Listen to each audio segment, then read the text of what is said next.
Okay mga kailan, for today's video, may bago na naman tayong produktong isa-try. Itong pork tocino or special tocino na gawang Raim's homemade foods. Yan, try natin mamaya, iluluto natin. Check natin kung ano yung lasa niya. Magugustuhan kaya ng mga bata. Tara kailan. Bago natin lulutuin itong special tocino, meron ba kayong naisip na hugot regarding sa tocino? May naisip na ako. Tocino ba ang nagpapatibok ng iyong puso? Tocino siya. Sabihin mo naman, kailan. Kita niyo naman kailan, malinis yung kanyang pagkagawa at maganda yung kanyang packaging. Selyado. At gawa ito sa sariwang karne ng baboy. Kaya nakikisigurado tayong masarap. Tignan nyo naman yung quality ng karne. Panalo. Yan, hindi siya tinipid. At piling-pili yung karne na ginamit. So yan guys, painit muna tayo. Initin natin muna itong kamali na mayroong mantika. Ready na itong tocino na ating pipiprito. Painitin lang natin.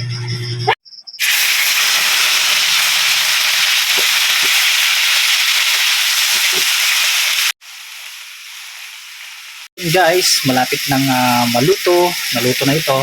Pipiprito ko pa ito. Tinesting ko kanina, malambot yung laman niya at manamis. Sakto sa mga kids natin, mga bata sa bahay. Ganito yung mga gusto nilang ulam. Masarap din siyang pangbaon sa school. Pwede po kayong mag-order sa Raim's Homemade Foods by Ella Sacaidoro sa may San Juan, Delphin Albano, Isabela.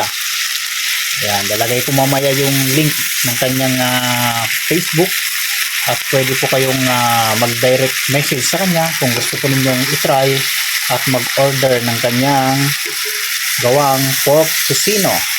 Ayan, pinasting lang ng inyong kaibigan at goods. Pak na pak. Kain naman. Ang sarap nito. Dami na namang kanin ang mauubos nito. Wala nang diet. Iluto no yung ating pork tocino. Excited na naman itong ating taga-tigim, si Kuya Beach. Tatry na niya itong pork tocino na gawa ng Raim's. Ayan, daming kanin. Uy, hinahinay sa kanin. Mag-diet ka. O, kuha ka na ng ulam Talagang mapaparami na naman yung kain ni Kuya Beach. Dahil masarap na naman yung kanyang ulam. Sakto sa mainit-init na kain. Tikman mo nga yung tocino. Kung anong masasabi mo? Masarap. Malambot ba? Gaano kasarap? Hindi ka makapagsalita sa sobrang sarap. Ayan.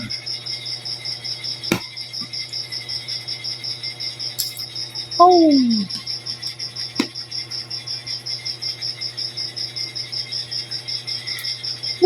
Kahit na mainit-init. Tiramisu. Goods. So dahil ang ulam mo ngayon ay tocino. Tocino naman ang crust mo. Tocino siya. Tocino ang crust mo. Hindi makapagsalita, hindi niya masabi kung tocino ang kanyang crust.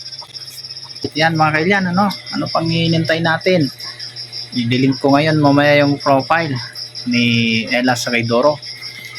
Mag-direct message po kayo sa kanya kung gusto po ninyong mag-order ng kanyang mga products. Hanggang sa muli mga kaibigan, magandang gabi.